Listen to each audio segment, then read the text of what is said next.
2 Chroniques chapitre 17. Mon personnage, c'est le roi Josaphat.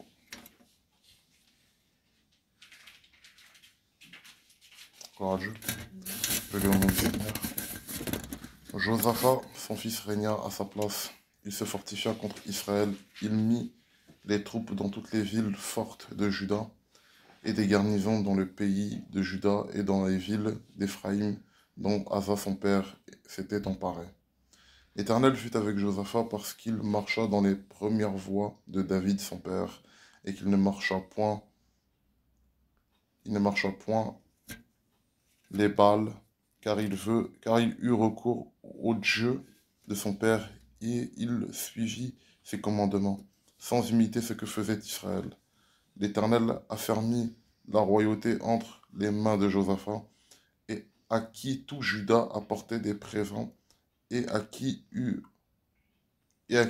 en abondance des richesses et de la gloire.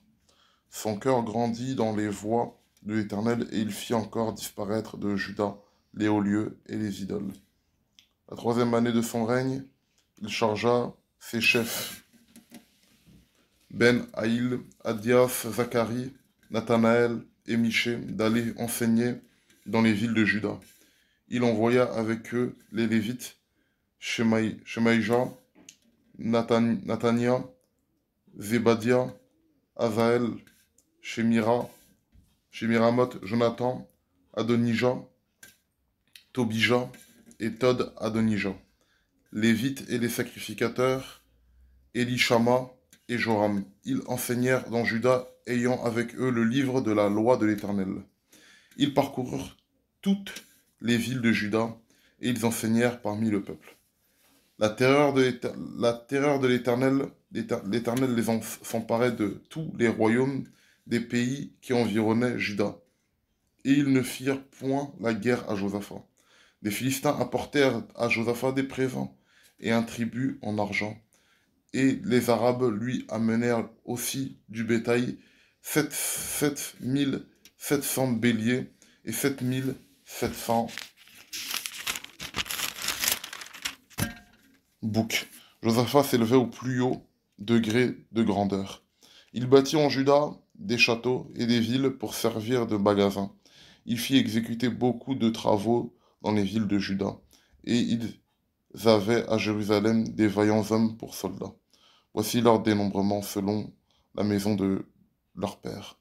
De Juda, chef de milliers, Abna, le chef des 300 000 vaillants hommes, et à ses côtés, Jokana, le chef avec 280 000 hommes, et à ses côtés, Amavia, fils de Zikri, qui s'était volontairement consacré à l'Éternel avec 200 000 vaillants hommes.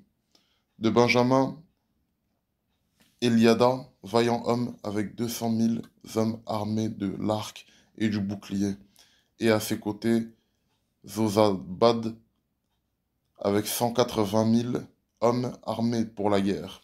Tels sont ceux qui étaient au service du roi, outre ceux que le roi avait placés dans toutes les villes fortes de Juda. Amen.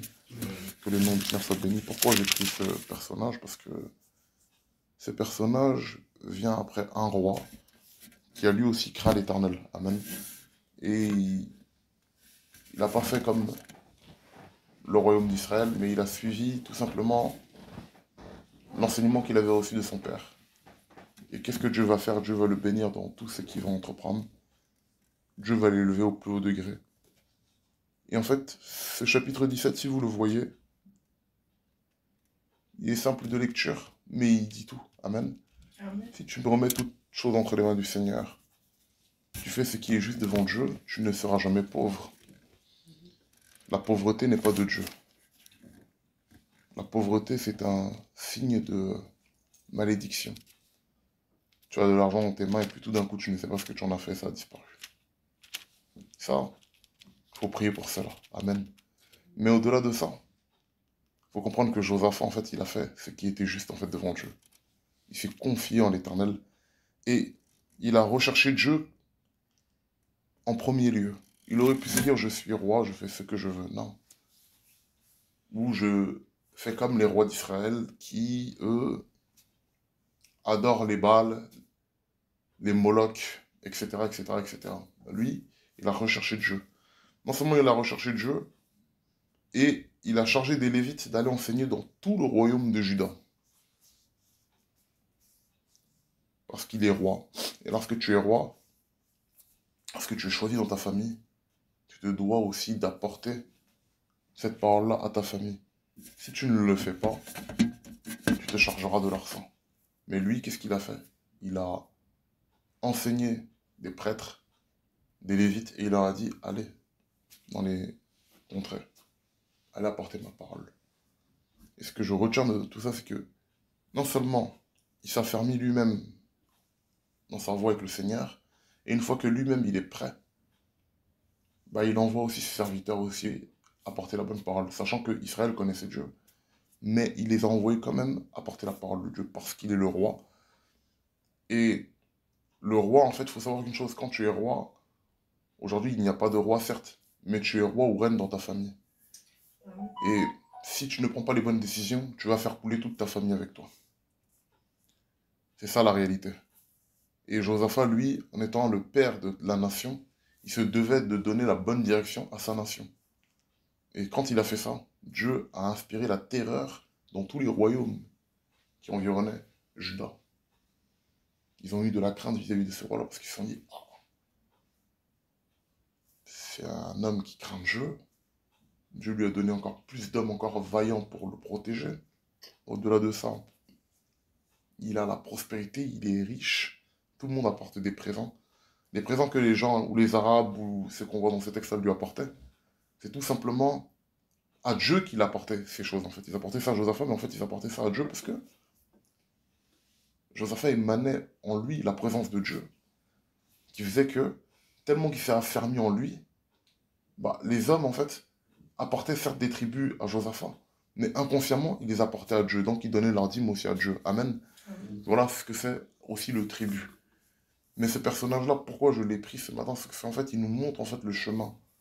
Quand tu es affermi dans le Seigneur, voilà ce qui se passe. Voilà ce que Dieu fait. Voilà ce que Dieu fait tout simplement dans ta vie. Il t'ouvre les portes. La Bible nous dit que oui aussi, il a eu des épreuves, ce Josaphat.